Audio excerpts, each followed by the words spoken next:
speeding. Speeding. Speeding. 5, 4, 3, 2, 1.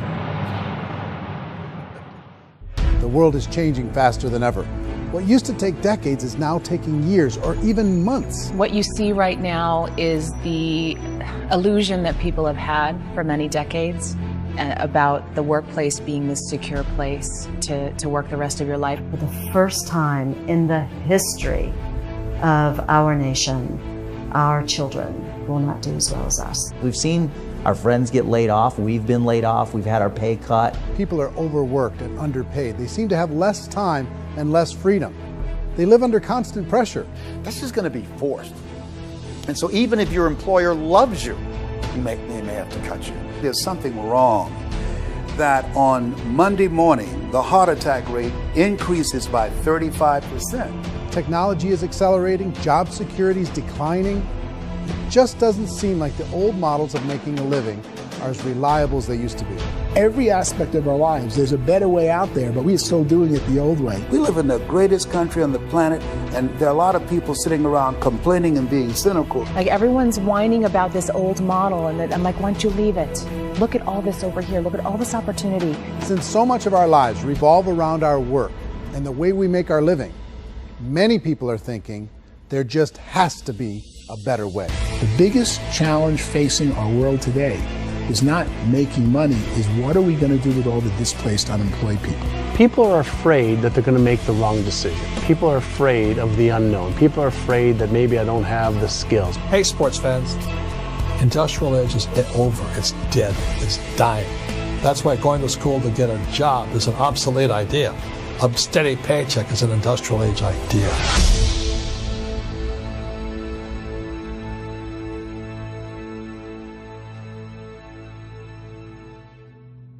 It's the search for answers that has brought us here together today. My name is Worre, and for almost 30 years I've been an entrepreneur, struggling at times, but ultimately succeeding. As a best-selling author, speaker, and business owner, I've spent my entire career helping millions of people around the world to become entrepreneurs. And I believe strongly that there is, in fact, a better way when it comes to how we make a living. The career landscape has changed dramatically, and many are still working in a model that is completely out of date. What worked for previous generations isn't working as well for people today. In this film, we're going to explore 3 important questions. First, what's really going on in our working world today? Second, in this new economy, is it better to become an entrepreneur, or is it safer to work for someone else?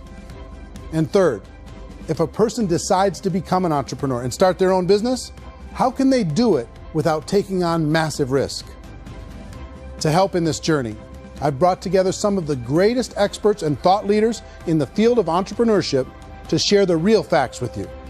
My intention is to give you new information that will allow you to make choices that are not limited by an old, outdated model. Let's start by understanding what's going on in our working world today.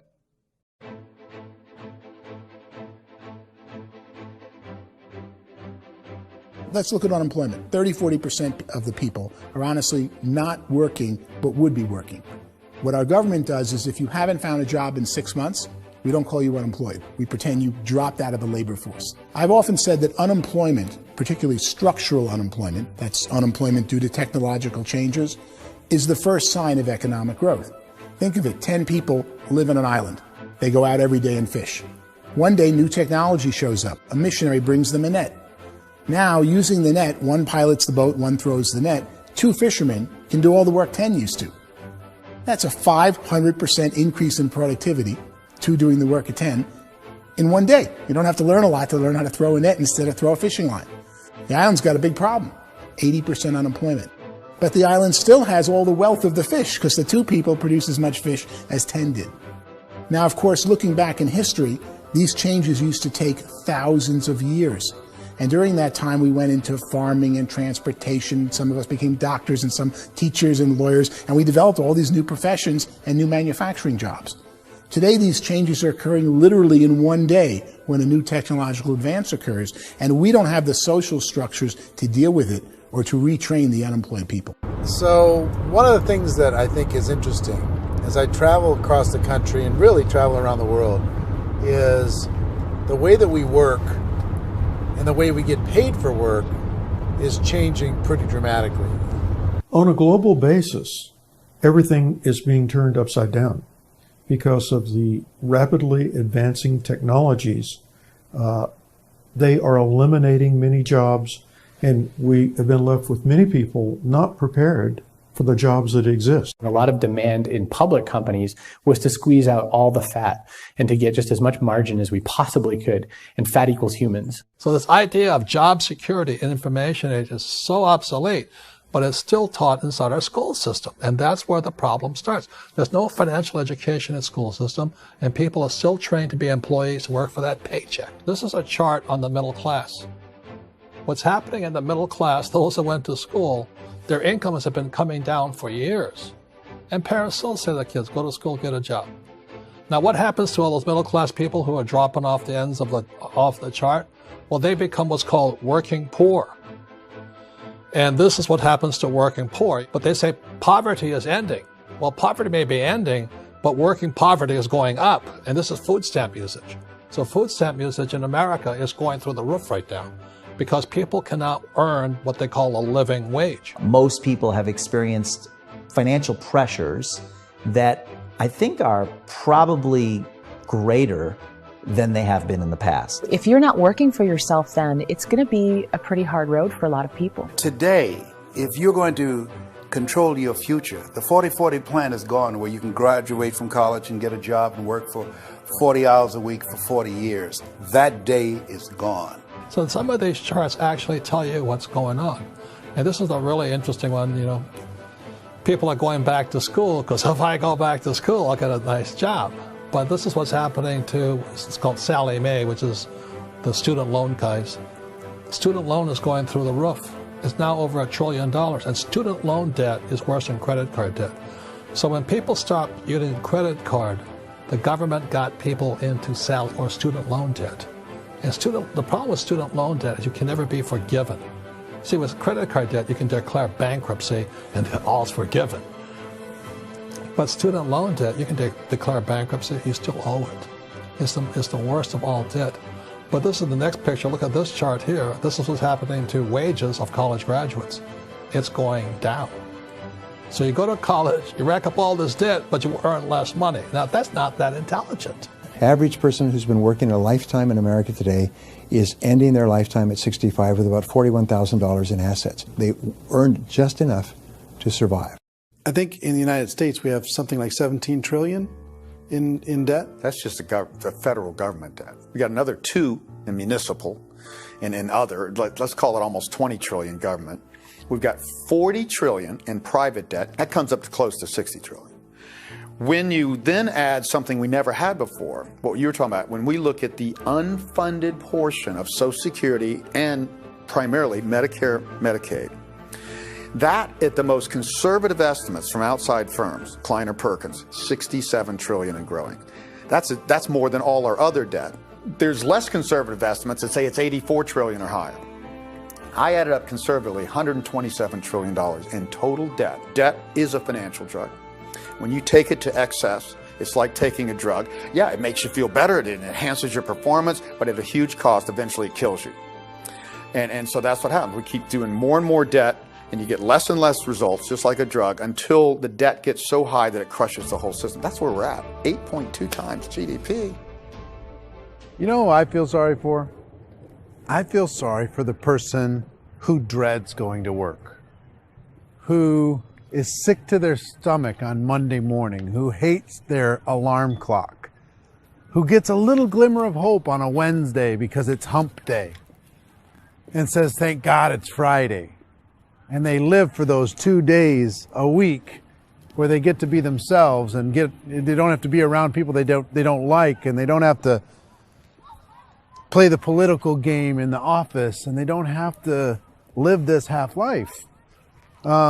The person that works 50 weeks a year just to be able to have the 2 weeks for vacation. And you know what happens to most of them nowadays? They don't have a vacation. They have a staycation. They have time off of work, but they don't get to go where they want to go because they're overextended. They've got all this debt. They got all this situation. They hate their alarm clock. They can't sleep until they're done. They have to spend most of their life in traffic.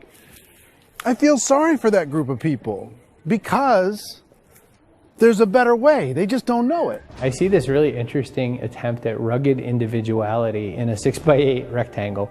And I feel like you're all the same, except for the little push pins of the pictures. There's different pictures. Yours is named Jenny and his is named Sujara, but it's the same people. And this is how they are, and they're just like the zombies, and there's no joy in there, there's no fun. There's always like the wacky woman who decorates her cubicle, and that's the most she can do there. You got to give her credits, right? The wacky cubicle woman. The basis for their life is worry. I'm worried, you know, maybe I'll get fired. I'm worried maybe my company will go out of business. I'm worried I can't keep spinning the plates on paying the bills. I'm worried about how do I send my kids to college. I'm worried, what if the transmission of my car breaks? That's, you know, 2 or 3, I can't fix it. People live in a sea of worry, and it eats at them. Those signs that people held up during the Depression didn't say looking for gainful employment in a cubicle. It said looking for work.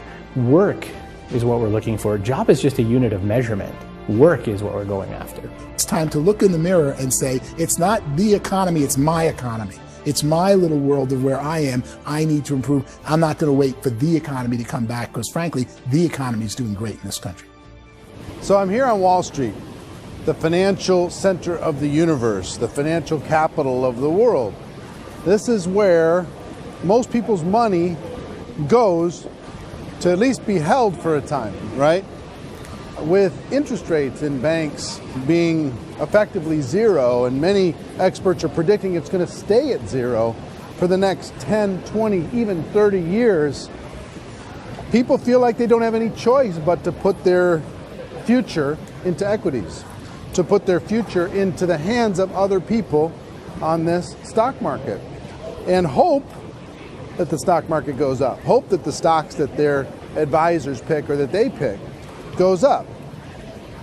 That's one way to go, I guess. It's my personal belief that if you put your future into the hands of yourself, in other words, you have earning power by yourself, I think you're a better investment than these guys. I think you controlling your future is a better option than handing over your retirement to these guys. The average household income in the United States is approximately $50,000 a year, what they call the middle class. To reach the top 25% of income earners, you'd need to earn at least $90,000 a year.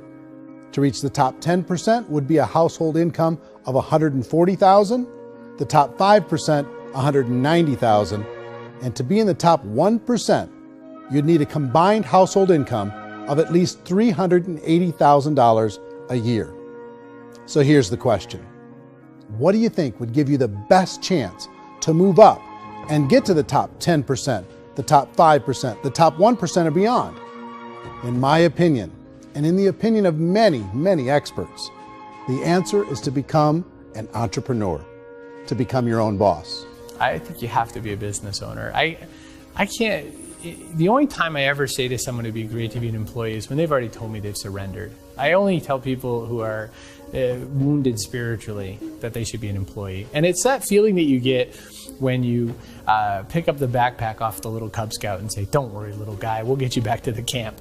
You know, it is in no way a kindness when I tell someone they'd be a great employee. The other status symbol really increasingly is lifestyle. And people can own their own business, maybe even work out of their house. That, I tell you, people admire that. Like, gosh, I wish I could do that. The spirit of the entrepreneur is to be a risk taker and to be resourceful and unstoppable and to have a vision of yourself beyond where you are and not willing to settle for life as it is. Think about the great entrepreneurs. They're visionary. They have heart. They're willing to do today what others won't so they can do tomorrow what others can't. Personally, I don't think of the new economy, the old economy. I create my own economy.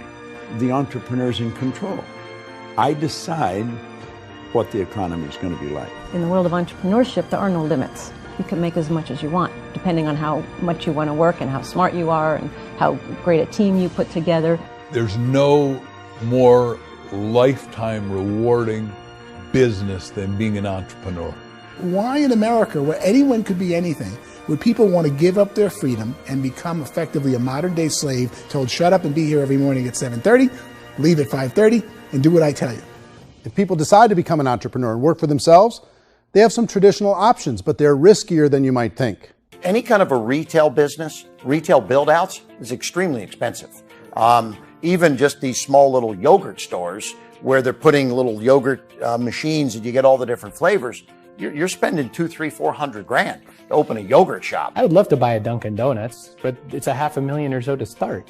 I don't quite have that just-in-case money. Risking lose it all, and most guys do 2 or 3 times, and even big guys like Branson, because I'm such a fan of his, half his companies don't work. If you make $1 million, your problems are going to go. If you make $1 billion, your problems are really going to go. Just the opposite. You and I know when you're making $1 million, you get $1 million responsibilities. You make $1 billion, you got 1,000 times $1 million responsibilities. And most people say, I'd love to be my own boss. 70% of Americans would love to be their own boss, according to recent polls. But they don't know how to get there. Because what are you going to do? One, you could buy an existing business. If somebody's selling an existing business, you have to ask why. Usually because it's probably hard. It's probably not making as much money as they hope. 2, they could buy a franchise. A little less risk, proven system, but it's expensive to be able to do that. 3, they could start something from scratch. And that's where a lot of people feel like, I don't have the chops to do it. I don't have the money. I don't have the product idea. I don't have the expertise. I don't have whatever it's going to take to be able to get there, and I can't risk my family to do it. So 4th, they could become an investor. A lot of people in this town invest to try and figure out a way, but you got to be pretty smart with that game too, right? Venture capitalists, who are the very best and most sophisticated in investing in new breakthrough businesses, make it on 1 out of 11. That means 10 out of 11 are mediocre or fail. Most of them fail. That's the risk there. An angel investor is lucky to get 1 out of 15 or 20. A business is a team sport. Like, I have to have accountants, I have to have engineers, I have to have system designers, I have to have sales, marketing, I have to have accounting, I have to have mission statements, I have to have legal and all that. The average Joe Schmo, even me, I go out there, I don't have the skills to put a business together. I think the bottom line for the 4 traditional options is they take money, sometimes a lot of it. They take expertise, and they take time. All of that adds up to just too much risk for most people. I bought a business from somebody else and it was a lot of work. And you start wondering, what did I just buy? Because I guess ultimately I own your email list and I just overpaid for it. People that start their own business, they spend a lot of money, they spend a lot of time, a lot of effort to get things started. And the more you invest on the upfront, the harder you typically work at it. I can tell you what the success rate is of a restaurant. What is it? They're crazy enough. About 90% of them fail. About 90%, in how quickly?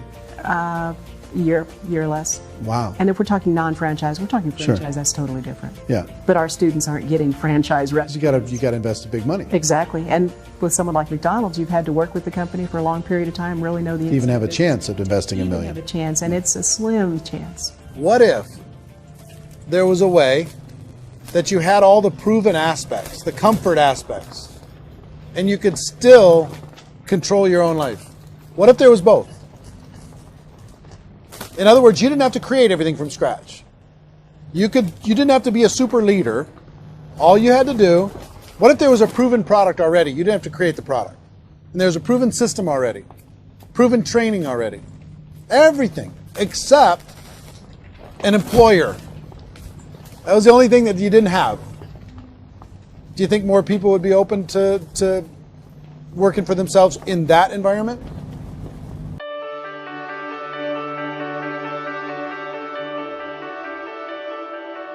In our search for a better way to make a living, we've come to the conclusion that becoming an entrepreneur is actually safer than being an employee.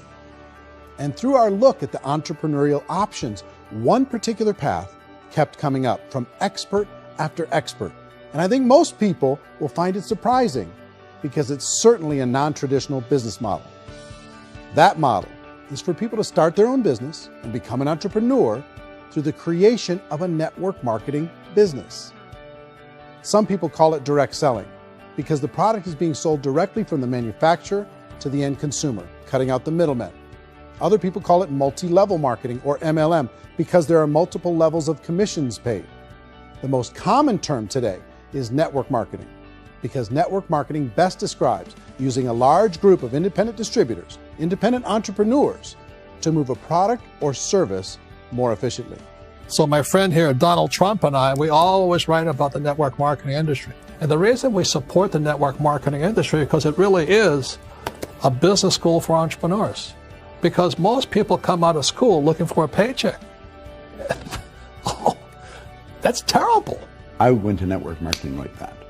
I think if it didn't exist, we should invent it. It is that good. I think direct selling is a great way to do business today. It's very easy to get into that industry, and you can be self-employed, be, in effect, an entrepreneur. When we see multi-billionaires adding network marketing companies to their portfolio of companies, that would be a clue. When we see people who are very famous authors and very famous business people endorsing the industry, that would be a clue.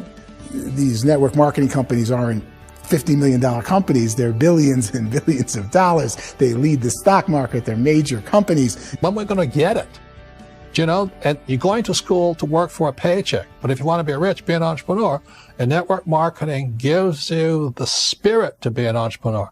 A traditional company will spend up to 50% of their total revenue on marketing. Network marketing companies use a different approach. Instead of having all that extensive marketing expense, they utilize a network of independent distributors to do the marketing for them. Now, why do they do this? First, because word-of-mouth advertising is so much more effective today than traditional media advertising. Second, some products need to be explained or demonstrated, and an independent salesperson can do that more effectively than an ad campaign. Third, it's completely efficient. The company only pays for the marketing of their product if a sale happens and not before. Imagine if Amazon allowed you to become an independent distributor and paid out 40% of its revenue to that distributor group. All you had to do as a distributor was recommend a product, and if a person bought it on Amazon, Amazon would take care of all the logistics, and you'd get paid for bringing the customer. Now imagine you got paid for every purchase that customer made for the rest of their lives. Well, Amazon doesn't offer this option, but network marketing companies do. 85% of all buying decisions in our society are made as a result of word of mouth or reputation. We're recommending things to each other all the time. You know, who's your dentist? Who's your doctor? Who's your lawyer? What detergent, are you using? What legal system are you using? What product are you using? We're talking to each other about the things that we love anyway. When you go into a big box retailer, you're lucky if the clerk looks you in the eye, much less gives you any detailed or accurate information about what you're purchasing. So of course, this personal information, this education coming from a friend, a neighbor, a relative, or even a stranger, but one who has experience with the product is extraordinarily valuable. As a matter of fact, network marketing can educate consumers probably better than any other form of marketing. It certainly can do better than advertising, because advertising usually has a certain hype to it, and you can only get limited information. So, network marketing trumps advertising. If you were a typical sales company and you wanted to sell $1 million a month worth of product, you might go find 100 superstar salespeople. The quota would be $10,000 a month. So network marketing as a distribution system just flips the numbers. So we use 10,000 happy, raving fans of a particular product, and we don't concern ourselves so much with how much product each one of them individually sells. If they sell just $100 or $200 a month, and there's 10,000 of them, you're selling $1 million to $2 million a month worth of product. And that's the best way I can explain how network marketing works. This is the marketing arm of the company. There's not money being wasted on bricks and mortar. There's not money being wasted on inventory that's sitting stagnant somewhere. There's not of employees standing around that don't have customers. These are people that are going to connect with customers. These companies allow people to become independent distributors for extremely low cost and with no minimum time or sales quota. Essentially, they own their own business and can provide as much or as little sales as they choose. In other words, the distributor gets all the benefits of traditional business ownership without the risk. The advantage of network marketing is the ease of entry, the low risk, and the low startup cost, because almost everything else has very high risk. You can get in for a minimal investment. You're buying into a system that's already been proven, products or services that have been proven to work. The keys to network marketing is providing an opportunity for the masses to get involved, providing an opportunity for the average person who doesn't have the resources to start their own business. All of this so far is fairly straightforward, but network marketing offers another benefit, and it's this benefit that makes it so interesting for entrepreneurs. Network marketing allows a distributor to build their own network of other distributors and then compensates them on the sales created by that entire group. Direct selling is, at its base, very simple. It's the sale of a product or service to an individual on a face-to-face, one-on-one basis, just the way we're talking right now. But there's an important element as well, and that's the offering in conjunction with that sale of product, the offering of an opportunity for someone to make something of themselves. No matter what your social status is, no matter what language that you speak, I mean, look how many unbelievable people are becoming successful that speak every kind of language out there. What an awesome gift to give the world. Instead of having to work your way up in a system and prove that you could be a sales manager, they just decided everybody can be a sales manager. Everybody gets to build a sales team from day one. And so what that brought into the system of growth as a direct selling company is the concept of compounding or geometric progression. Because now you can actually grow sales force very quickly because everybody is enrolling people in their own sales force. People who are like, oh, this is weird, I'm building a sales team, or what do you think you do at a regular company? How do you think a regular company works? Network marketing is the only industry that doesn't say your past determines your future. It looks at your past and says, okay, now what can we train you to do so you can have a great future? Every other employer out there wants to exploit you for what you already know, not teach you something new. Network marketing has the potential to save the United States and the world, because it's going to teach people not to be employees, but to be entrepreneurs.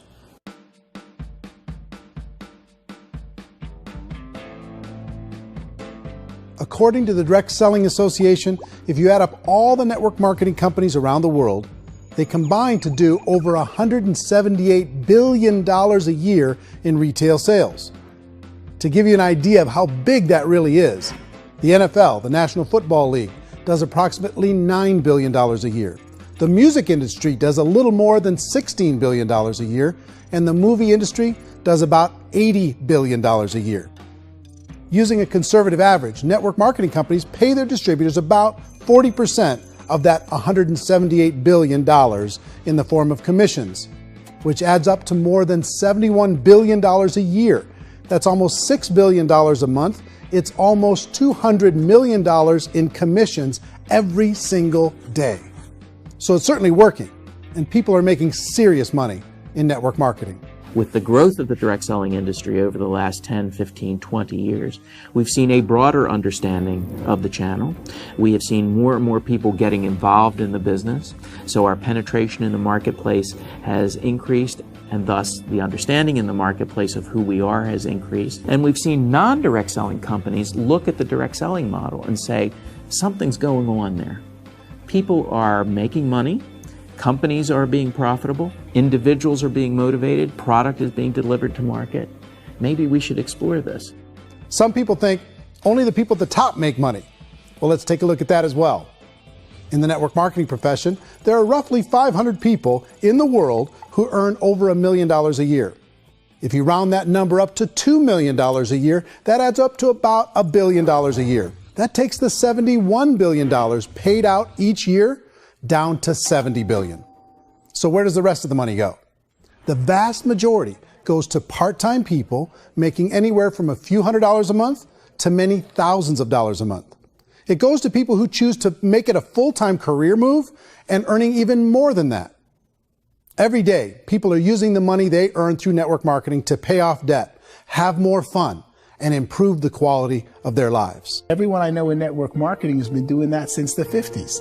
They go to work when they want to go to work. They stop working when they want to take time with their children to have a leisurely breakfast and discuss issues and driving to school. They go back to work when they get home, wherever they're working out of. The biggest thing that I've seen is people that have become much happier in their life. MLM has probably made more millionaires of more people in more countries, and I've spoken to them in 67 countries, than any other single form of business, starting from nothing. If they have a choice between working a job for the next 10 years or working a network marketing business for the next 10 years, the result of working the network marketing business will be better.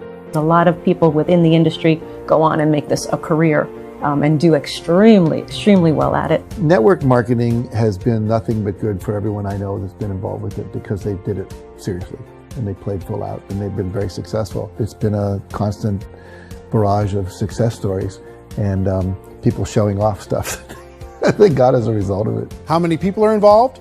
Approximately 16 million Americans and 96 million people around the world are currently participating in network marketing. And in a recent poll, 82% of those people report a good, very good, or excellent experience with network marketing. So people are happy.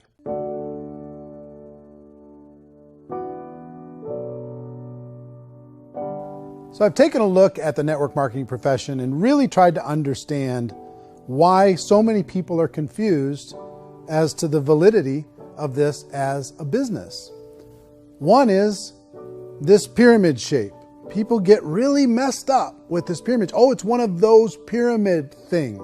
So I just think there are a lot of haters out there who really don't understand the industry and say, oh, it's a get-rich-quick scheme. It's a pyramid. Well, corporate America is a pyramid scheme. You know what I mean? It goes like this. You have thousands of MBAs, let's say working for Ford or General Motors or Coca-Cola. If all these MBAs, they're all trying to get to here, that's a pyramid. Only one guy's going to make it. Every 10 years, one's going to make it. Whereas you look at network marketing, it's like this. So you're here, and your job is to develop other CEOs coming up behind you. So it's an inverse pyramid. In network marketing, it's a very simple concept. If you sell product, you get paid. It is paid based on production. There is no first mover's advantage. There is no investment component where the more somebody spends, the more they're entitled to make. So the two are polar opposites of each other.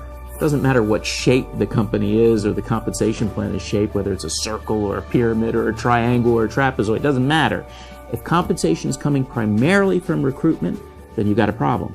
On the other hand, if an operation is basing their compensation to participants on the basis of sales, even when those sales are generated by people you've recruited, well, then you're a perfectly legitimate enterprise. That's the legal test, it's the practical test. Another issue that's been true in the past that is no longer true now is people used to be in network marketing loaded up with products that they couldn't sell and they ended up a loser. They ended up with a bunch of product in their garage, they ended up with a bunch of products sitting in their kitchen shelves or whatever, and they thought they could sell it and then they weren't willing to or able to sell it and they ended up with a bunch of stuff and they were bitter about it. There was this thing called front loading where you had to buy if you bought $25,000 worth of product, you got better commissions and all this. Today, it's almost all done by computer. It's direct mail comes from a warehouse somewhere else. You don't have to have all this inventory. You don't have to stock up. It's a paperless world now. Most of it's done online. You have a back office. It really works. And the technology has changed everything. Third issue is people start talking about 99% of people in network marketing don't make any money. Well, we've talked about that over the course of this journey together. Almost $200 million a day is being paid out to network marketing distributors around the world. The naysayers, the people who say that it doesn't work, are usually the ones who just don't know how to make it work for themselves. And so they're giving you an opinion, and I tell people, don't confuse people's opinions with expertise, because opinions are free. And don't confuse sincerity with the truth, because people can be sincerely wrong. But here's the reality inside of network marketing. The vast majority of people that get involved in network marketing just become customers, and they get involved to be able to purchase product at a lower price. If you take Costco as an example, if a person goes into Costco and gets a membership to Costco so they can get a lower price on the product, we don't call that person a loser because they have a bunch of product that they walked out with a smile on their face. Yet when some people want to take a look at network marketing, they say, well, those people, they're just using the product and they aren't earning an income, so they must be a loser. They're not a loser, they're a happy customer. That's the vast majority of people that are involved in network marketing. Now, a smaller percentage of those people decide to go build a business. They earn $300 a month, $500 a month, $1,000, $2,000. That's the bulk of earnings in network marketing. And then there's the few that really decide to take it serious, really decide to build a large network, really work to make that network very, very productive. And those people make huge amounts of money and there's no cap. What I do as an outside economist, just somebody looking at this industry like any other industry I speak and say, look, what's the realities of this? 1% do incredibly well. 10% generate some additional income at pretty low risk and effort. That's fine. And 90% of people roughly end up customers. One thing that I think is real when it comes to people's perceptions about network marketing is people put this, and distributors, I think, involved in network marketing have some responsibility for this. They have sometimes unrealistic claims about the product or about the income. Most people who become distributors, they want the money, they want to be successful, but they don't have the skills. They don't know what to do. And when people don't know what to do and they're in a new business, they're scared. And when they're scared, they panic and desperation kind of sets in. So they think everyone they talk to has to get in. So if I talk to you and you say, well, no, I don't have time to do that, they're like, no, I need you. You have to do this or I won't be successful. So I start clawing on you. I start that desperation. So then I start making claims about the product, which are not appropriate, probably not even true. Or I start saying, oh, let me show you how you can make all this money and you don't have to do anything, Eric. And so you just totally misrepresent the opportunity, and you're clingy with people because you think you need everybody to be successful, and you don't. You know, one of the messages that I try to deliver most forcefully to companies as well as salespeople in direct selling is that you don't have to overpromise. The reality is in network marketing, there's a lot of hard work involved. There's a lot of effort. You're going to have to develop yourself. It's a business like anything else. It's going to take some time, but in my opinion, it's better.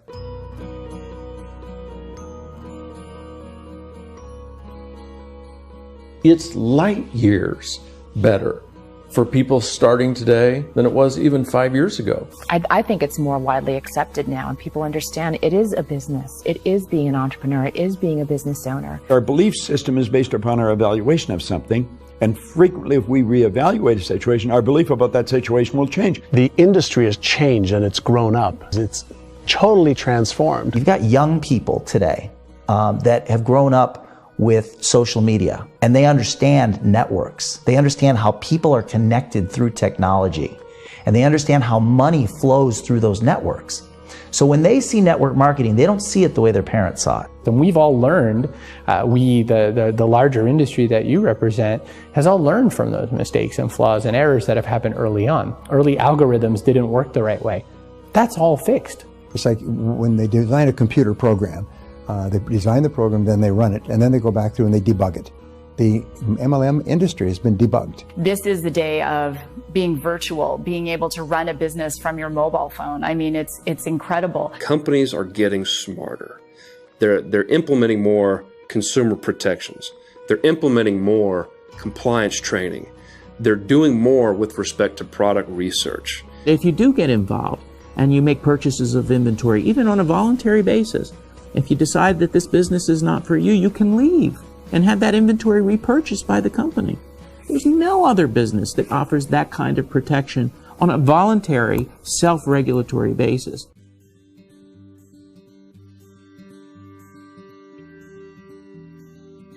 If you decide to look further into a network marketing business in order to generate more cash flow for your family, I would recommend reviewing the following 4 elements. First is the product or service. And on the product or service, I would ask 5 important questions. 1, do you like it? Is it something you would feel comfortable sharing with others? 2, is there a recognized need in the marketplace? It's hard to create a need if one isn't naturally there. 3rd, does the product meet that need? Does it solve a legitimate problem for consumers? And 4th, is it priced to sell? Can it compete in the marketplace? And 5th, is it priced for profit? Is there enough margin for the company and the distributor to be able to generate income for the long term? If you can answer the questions on the product to your satisfaction, the next element to consider is the company itself. Is it well run? Do you believe in the founders or the management team? Do you feel they have what it takes to go all the way? See, it doesn't matter how good the product is if the management can't take care of the company. Good management can change with the times. They can handle adversity. They can make good decisions. Make sure you choose a company that can serve you for a long time. The third element to consider is the compensation plan. And with that, there are 3 important things to look at. First, a brand new person needs to be able to generate some money fairly quickly. It may be an obvious reason, but you can probably imagine the ripple effect of a distributor getting involved and having even a small victory fast. That can only help with the overall success of the organization. Second, a person should be able to develop a moderate part-time income in a reasonable period of time. As they develop their network and as their sales grow, they should be able to enjoy more benefits. And third, for the people who are really serious, for those who decide to really go pro in the network marketing profession, there should be the possibility to make a serious full-time income if they work hard and are committed to developing their skills. If you're comfortable with the product, the company, and the compensation plan, the last thing you should look at is the support that will be made available to you. Does the company have a website? Does it have a solid online reporting tool? Do they have comprehensive training available? Do they host events to help you build your business? If you decide to do this, what kind of a support system can you plug into? Choosing a network marketing company is a personal decision. But evaluating the 4 elements of product, company, compensation plan, and support is a great place to start. Is the company promising that you're going to get rich quick or that you can make a lot of money without a lot of effort? That's a red flag. Is there a product that you really believe in that you think can be sold? Or are you being told by salespeople or the person who's trying to recruit you or by the company itself that don't worry about the product, all you have to do is recruit other people into the business? Red flag, warning sign. If you're hearing that, take a second or even a third look. Get to know the customers, the products, the business, have some success, and see where the opportunities might take you to move up in the organization. You want to find out how concerned are they about my education, my training, and my development? Is there a space for me to grow? Most important question. Learn everything that you can about the product. Make sure it's something that you believe in, and learn everything you can about the industry and work that system. You have to be very passionate about whatever that company is doing. I would get involved. You can always test drive anything, the product, the service, the community, and then lean into it a bit. If it feels good, then lean into it a lot. Behind me is the Lincoln Memorial. And this is a place where Martin Luther King Jr. had his famous "I Have a Dream" speech. And at that speech, he talked about his dream for equality for everyone around the world. And that's a noble dream. But I think more people need to remember what it was like when they were kids and the dream was still alive in them. Before it got beaten out of them by reality, by this paycheck, by these responsibilities, and by having to live for this job to pay the bills. I think people need to remember that, go back to that. Once they know that there's a better way, I think their future is going to be much brighter. They can live a better life.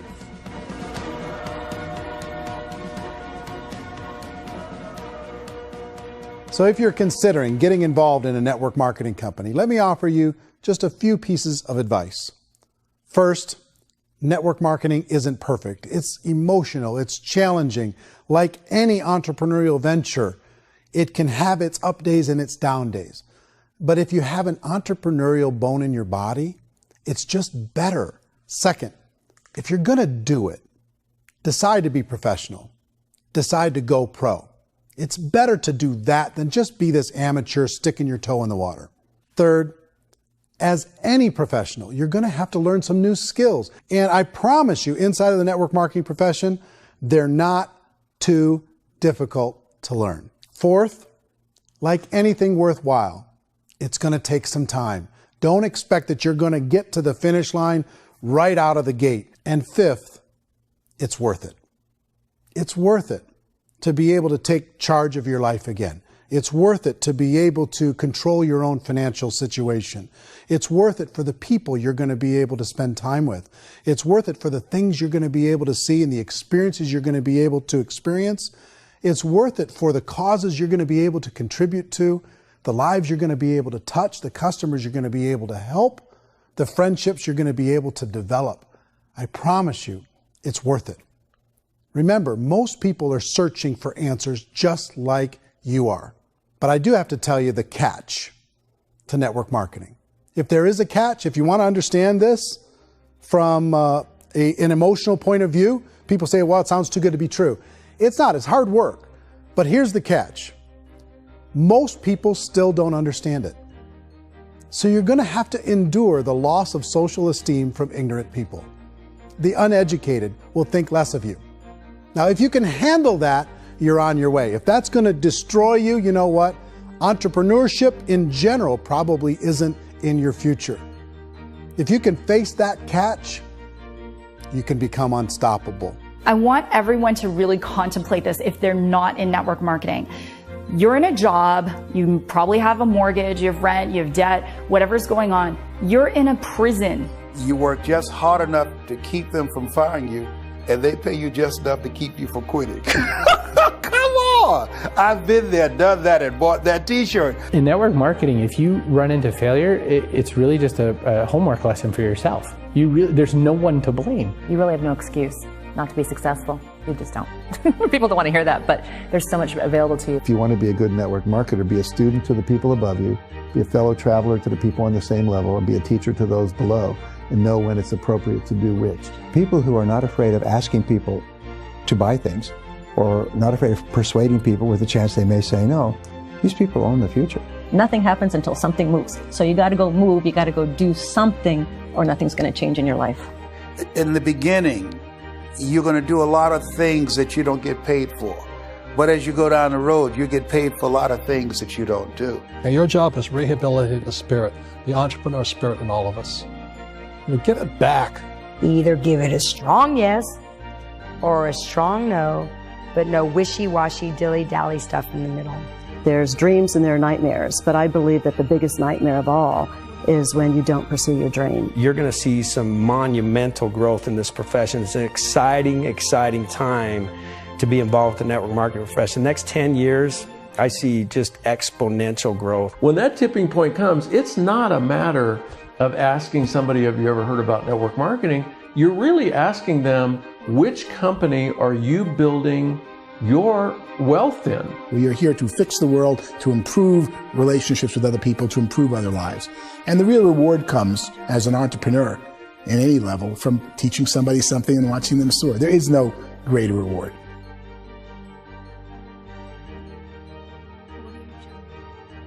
Life's too short to spend it living someone else's dream instead of your own. It's too short to spend it living at a fraction of your potential. Can being an entrepreneur be a challenge at times? Sure. But here's what you get in exchange. It can be yours. Something that you built, something that you created, something that you made happen. This balloon represents your dream. It represents entrepreneurship. My wish for all of you is that you would reach out and grab it. The choice is up to you.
mention the word scam?